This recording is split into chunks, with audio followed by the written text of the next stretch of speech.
The first strange thing about the storage unit wasn't what was inside. It was the number on the door. 314. The auction manager rolled the metal door halfway open, letting the crowd lean forward to see inside. Dusty boxes, old furniture, plastic bins. Nothing unusual. But I wasn't looking at the items. I was staring at the number painted above the door. The number felt familiar. Not just familiar, important, like something I had seen many times before. But I had never been to this storage facility. At least, that's what I thought. The auction manager began the bidding, starting at $200. Someone said $250. Another said $300. I kept staring at the number. My chest tightened slightly, like my brain was trying to remember something it couldn't quite reach. $400? The manager asked. Without thinking, my hand went up. I'll take it. The room went quiet for a second. Then the manager nodded. Sold. After the crowd moved to the next unit, the manager handed me a clipboard. Sign here, he said. I glanced at the paperwork. Then I froze. The previous owner's name was printed clearly across the top. Daniel Harper. My name. For a moment, I assumed it was a coincidence. Daniel Harper wasn't the rarest name in the world. Still, it felt strange. Guy stopped paying the bill 6 months ago. Never came back for his stuff. I forced a small laugh. Same name as me. The manager shrugged. Happens sometimes. But the uneasy feeling in my stomach didn't go away, because when I stepped inside the storage unit and looked at the contents more closely, something else felt wrong. Very wrong. I recognized the wooden desk sitting against the back wall. I walked toward the desk slowly. It was old, oak wood, scratches across the surface, a deep dent on the left corner. My heart started beating faster because I knew that dent. 3 years ago, I had dropped a heavy toolbox while moving furniture in my apartment. The toolbox hit the corner of my desk and left that exact mark. I remembered it clearly, the shape, the depth, even the small crack in the wood beside it. I ran my hand along the desk's surface. Every scratch was exactly the same. Every stain, every tiny imperfection. This wasn't a similar desk. It was my desk. But that was impossible, because my desk was still in my apartment. Wasn't it? Inside one of the plastic bins, I found a stack of papers, old envelopes, receipts, loose photographs. One picture in particular caught my attention. I picked it up slowly. It showed a man standing outside a small wooden cabin beside a lake.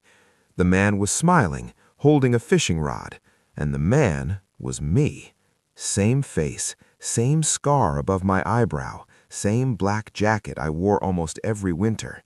The date printed on the photo's corner read July 12. Last summer. But I had never been to that cabin. I didn't even fish. My hands started shaking slightly as I flipped the photo over. Written on the back were 3 words. You won't remember this. The desk drawer contained a thick notebook, a journal. The first page made my throat tighten.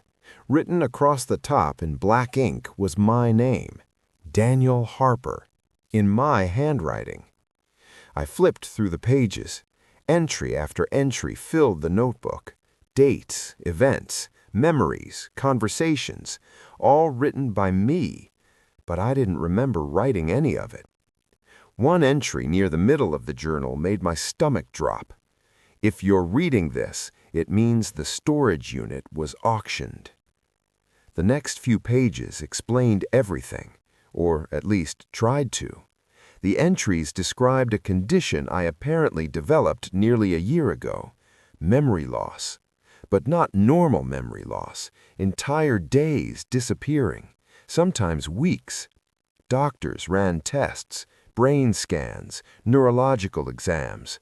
Everything came back normal. No injury, no disease, nothing wrong. But the memory gaps kept happening. So I started writing everything down. every day, every event, every detail of my life, in case I forgot again. But then one entry changed everything. I don't think I'm forgetting. I think someone is removing them. The journal explained why the storage unit existed. Apparently, I had begun noticing something disturbing. Digital records of my life were disappearing. Phone logs, emails, photos, even security camera footage from my apartment. Entire days erased. But physical objects remained untouched. So I rented the storage unit, a place to hide evidence, photographs, notes, documents proving that parts of my life were vanishing. The journal said the storage unit was the only place my memories couldn't be erased, because whoever was doing this didn't know it existed. But then the final entry in that section made my heart sink. I think they found the unit. The final page of the journal contained only a few lines, written in darker ink, more careful handwriting. If the unit gets auctioned, it means they wiped my memory again. I swallowed slowly as I read the next line. Do not trust anyone who says they know you.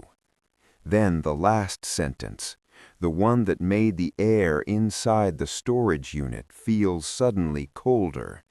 And whatever you do, do not go home.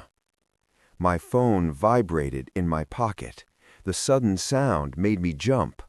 I pulled it out and looked at the screen. A notification from my home security system. Motion detected, living room. My heart started racing because I lived alone. Slowly, I opened the camera app. The live feed loaded after a few seconds. At first, the room looked empty. Then a man stepped into view. He walked directly in front of the camera and stared straight into the lens. The man looked exactly like me. Same face, same hair, same jacket. He smiled slightly. The man in the camera leaned closer. His lips moved slowly. Even without sound, I could read what he said. 3 words. You weren't supposed to remember. The video feed suddenly cut to black. I stared at the screen for several seconds. Then I looked back at the journal in my hands.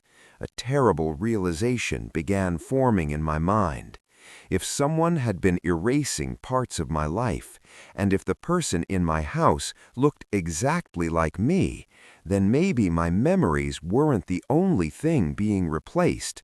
Maybe my life was being replaced too. And maybe the person living in my house right now was the version of me that everyone else remembered, which meant something far worse. Because if that was true, then the man standing in the storage unit reading the journal was the one who wasn't supposed to exist anymore.